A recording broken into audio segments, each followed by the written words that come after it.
Apakah kalian menyadari bahwa lingkungan sekitar kalian telah banyak berubah? Suhu udara yang tak lagi sejuk, musim kemarau dan musim hujan yang lamanya tidak selalu sama dari tahun ke tahun, daerah yang tidak biasanya terkena banjir kini terdampak banjir dan banyak perubahan lainnya. Perubahan lingkungan yang kalian rasakan saat ini adalah gejala yang menunjukkan bahwa bumi ini tidak sedang baik-baik saja. Apa yang menyebabkannya? Bagaimana proses perubahannya hingga kalian dapat merasakan dampak saat ini? Yuk kita dapatkan jawabannya pada materi kali ini.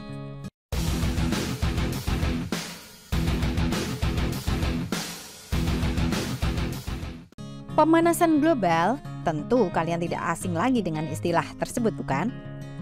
Pemanasan global merupakan gejala peningkatan rata-rata suhu permukaan bumi.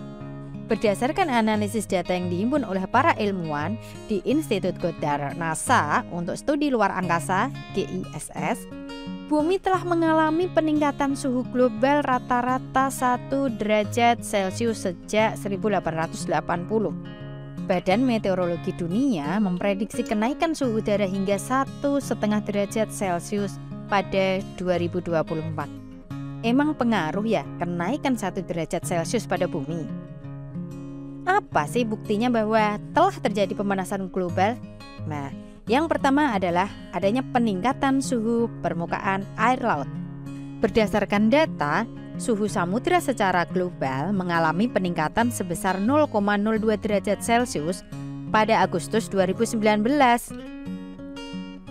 Permukaan laut mencapai suhu tertinggi sepanjang sejarah, yaitu pada tahun 2019. Dan suhu air laut meningkat 2-3 derajat Celcius dibanding dengan 3-5 juta tahun sebelumnya. Nah, ekosistem laut merupakan ekosistem yang paling sensitif terhadap peningkatan suhu. Pemanasan ini terjadi hingga kedalaman 700 meter dari permukaan laut. Sedangkan pembagian zona lautan, wilayah kedalaman tersebut merupakan wilayah yang paling tinggi keanekaragaman hayatinya. Suhu perairan berpengaruh pada karang. Meningkatnya suhu perairan menyebabkan karang mengalami pemutihan atau bleaching, sehingga karang sulit tumbuh dan rentan penyakit sehingga terjadi kematian massal. Seperti yang telah kita ketahui bahwa karang merupakan habitat berbagai biota laut. Ketika karang mengalami kerusakan, berarti kehidupan biota laut lainnya terancam. Beberapa spesies memiliki siklus hidup dan proses reproduksi yang dipengaruhi oleh suhu. Contohnya adalah udang krill. Udang ini bereproduksi dalam jumlah yang sedikit jika suhu perairan meningkat. Begitu pula penyu. Jenis kelamin anakan penyu dipengaruhi suhu. Jika suhu perairan hangat, maka anakan penyu dominan betina. Sedangkan jika perairan dingin, maka anakan penyu dominan jantan.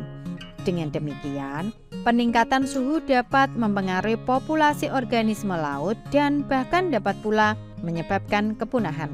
Selain itu pula, peningkatan suhu berpengaruh pada penyebaran spesies dan juga penyakit laut. Pada wilayah tertentu, bakteri akan meningkat jumlahnya sehingga mengurangi kadar oksigen pada wilayah tersebut. Hal ini mengakibatkan organisme lainnya bermigrasi ke tempat lainnya dan bisa berujung pada kematian.